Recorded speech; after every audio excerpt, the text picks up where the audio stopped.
Hello friends, எல்லாருக்கும் வணக்கம். இன்றைக்கி நம்ம வீடியோவில் இந்த இயரிங் எப்படி பண்ணுறது அப்படின்னு பார்க்கலாம். இந்த இயரிங் பண்ணுறதுக்கு நமக்கு என்னென்ன திங்ஸ் தேவை அப்படின்றத நான் உங்களுக்கு சொல்லிடுறேன். சில்க் த்ரெட், இயரிங் மோல்ட், இந்த ஸ்டோன் வச்ச மாதிரி பீட்ஸ், அப்புறம் கம்பியில் இந்த ஹூக் வச்சுருக்கோம் இல்லையா இது, அப்புறம் பேர்ல்ஸ், நம்ம இயரிங்கில் பேக் சைடு திருகாணி போடுவோம் இல்லையா அந்த செட்டு, அப்புறம் இந்த ரிங்ஸ், அப்புறம் இந்த ஸ்டோன் செயின்ஸ். இது வந்து நமக்கு டிஃப்ரெண்ட் சைஸஸில் இருந்துச்சுன்னா நமக்கு பெட்டராக இருக்கும்.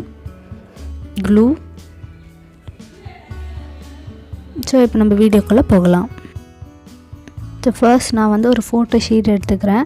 இந்த ஃபோட்டோ ஷீட்டில் க்ளூ அப்ளை பண்ணிவிட்டு இந்த ஸ்டோனை வந்து நான் ஃபிக்ஸ் பண்ணிக்கிறேன். நெக்ஸ்ட் இந்த செயினை வந்து நான் அதில் பேஸ்ட் பண்ணிடுறேன்.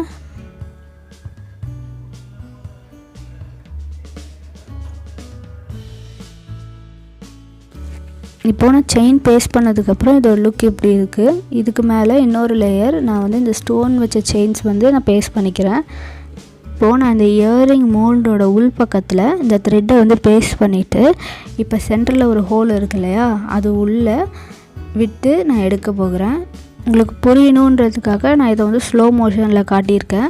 ஸோ ஃபர்ஸ்ட் நம்ம உள்ளேருந்து வெளியே எடுத்துகிட்டு மறுபடியும் அந்த த்ரெட்டை வந்து நம்ம நல்லா டைட்டாக பிடிச்சிக்கணும். இப்போ நான் பிடிச்சிருக்கேன் இல்லையா இந்த மாதிரி டைட்டாக பிடிச்சிட்டு அதுக்கப்புறமா இப்போ இந்த ஹோல்குள்ளே நம்ம விட்டு மறுபடியும் அது கரெக்டாக வர மாதிரி நம்ம அரேஞ்ச் பண்ணணும்.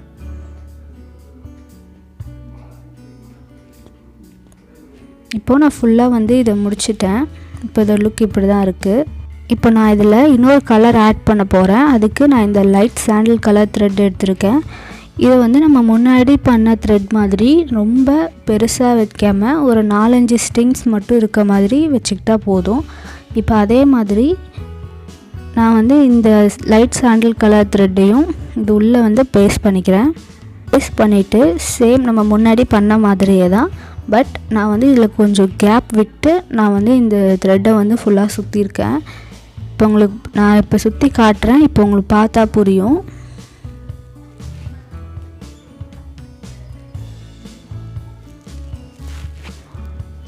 நீங்கள் ஒவ்வொரு முறையும் இந்த த்ரெட்டை வந்து நீங்கள் சுற்றும்போது இன்னொரு கையில் இதை வந்து ரொம்ப டைட்டாக வந்து பிடிச்சிக்கிட்டா தான் அது வந்து இருக்கிற இடத்த விட்டு நகராமல் அப்படியே இருக்கும். ஸோ இந்த இயரிங் பண்ணக்குள்ளே நம்ம டைட்டாக பிடிக்கிறது தான் வந்து ரொம்ப இம்பார்ட்டன்ட். இப்போ பார்த்திங்கன்னா நான் ஒரு 4-5 இடத்துல சுற்றிருக்கேன். இந்தளவு நான் வந்து கேப் விட்டுருக்கேன். ஸோ இப்போ நான் ஃபுல்லாக இது வந்து சுற்றிட்டேன். இப்போ இதோட லுக் இப்படி இருக்குது. வந்து நான் இந்த கம்பி வந்து எடுத்திருக்கேன். இந்த கம்பியில் வந்து என்னென்னா பேக் சைடு இந்த ஹூக் இல்லாமல் ப்ளைனாக இருக்கும். அதில் இந்த ஸ்டோன் வச்ச பீட்ஸ் அது சின்ன சைஸை வந்து போட்டுட்டு இதை வந்து பாதியாக நான் கட் பண்ணிக்கிறேன்.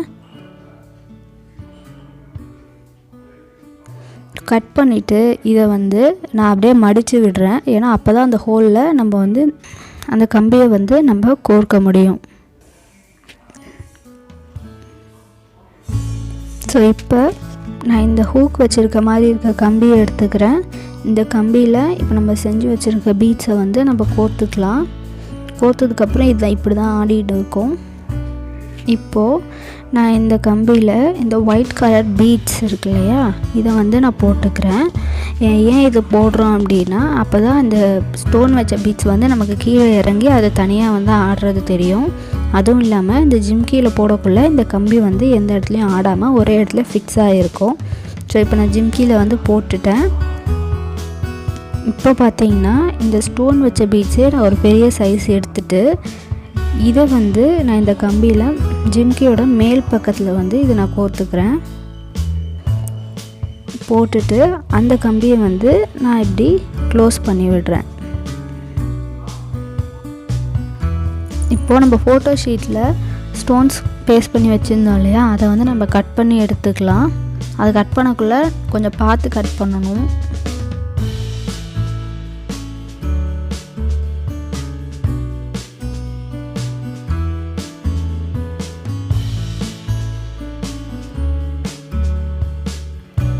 இப்போது நான் இதை ஃபுல்லாக வந்து கட் பண்ணி எடுத்துட்டேன். இதோட பேக் சைடில் நான் வந்து க்ளூ அப்ளை பண்ணிவிட்டு நம்ம இந்த இயரிங் போடக்குள்ள பின்னாடி திருகாணி போடுவோம் இல்லையா, அந்த செட்டை வந்து நான் அப்படியே பேஸ்ட் பண்ணிக்கிறேன். இதில் இப்போது நான் ஜிம்கியில் வந்து இந்த ஸ்டோன்ஸ்லாம் வந்து ஒட்டிட்டேன். இன்னும் கொஞ்சம் டெக்கரேட்டிவாக இருக்கணும் அப்படின்றதுக்காக இந்த கோல்டன் கலர் செயின் இருக்கு இல்லையா, அதே வந்து ஒரு 2 பீட்ஸு அப்புறம் சிங்கிள் பீட்ஸாக வந்து நான் கட் பண்ணிவிட்டு அதையும் வந்து இதில் நான் பேஸ்ட் பண்ணிக்கிறேன். கீழே வந்து 2 பீட்ஸ் ஆகும், அதுக்கு சென்டரில் சிங்கிள் பீட்ஸை வந்து நான் பேஸ்ட் பண்ணிக்கிறேன்.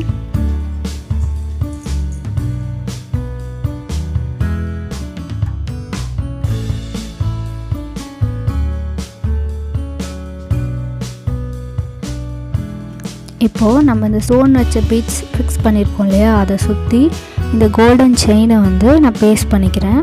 அதுக்கப்புறம் இந்த ரிங்கை எடுத்து இந்த ரிங்கை வந்து கொஞ்சமாக விளக்கிட்டு இந்த ஜிம்கியோட மேல் சைடு வந்து இதை நான் வந்து கோத்துக்கிறேன்.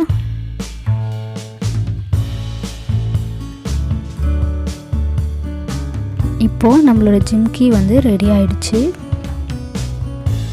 இப்போது நம்ம ஆல்ரெடி செஞ்சு வச்சுருக்க கம்மலை இதை ஃபிக்ஸ் பண்ணிட்டா நம்மளோட ஜிம்கி செட் ரெடி ஆகிடுச்சு.